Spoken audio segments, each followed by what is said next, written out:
तोरा ख़ैर ताहे परेशान तो लगी केड़ा हाल थी? बस यार हैदर केड़ियूं ॻाल्हियूं पुछी थो असल ॾाढी दिलि ॾुखायल आहे। छो तोरा ख़ैर ताहे छा थियो आहे?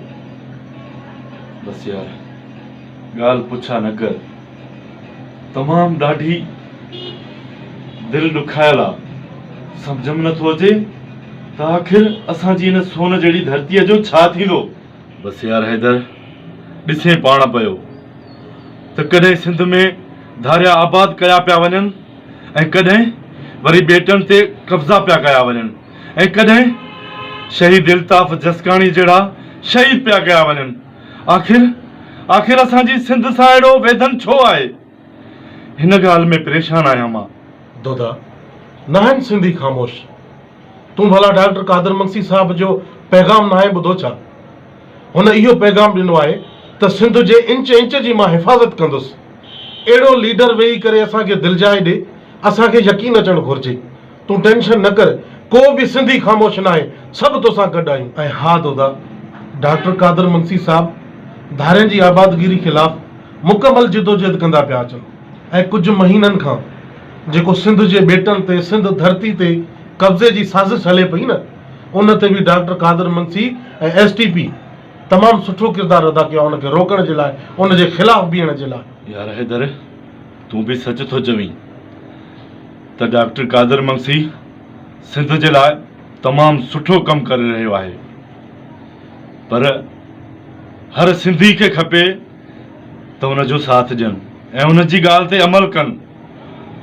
हिकु तमामु बहितरीनु सुठो लीडर आहे डॉक्टर कादर मंगसी। उन जा ॿाह ॿेली थियूं ऐं उन जी हमदर्दी सां पूरी सिंध उथूं। जेकॾहिं हर माण्हू ईअं चाहे न त असांजी सिंध ते कोई बि गैर पंहिंजी अखि खणी न ॾिसंदो। तुंहिंजी ॻाल्हि सही आहे। वाह दोदा वाह, दिलि ख़ुशि करे छॾियो यार।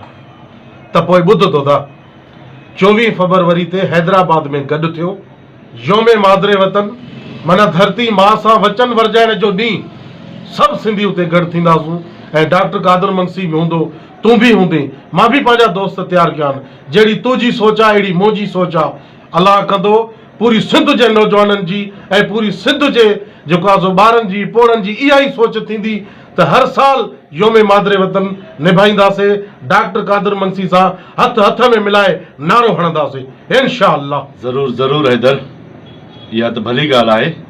मां बि तयारु आहियां ऐं हिन जलसे जे लाइ पूरो ॻोठ तयारु कंदुसि, पूरो महलो तयारु कंदुसि ऐं मुंहिंजा जेके वॾड़ा आहिनि नंढा आहिनि सभु हिन जलसे ते हलंदासीं ऐं ॿधीअ जो सबूत ॾींदासीं।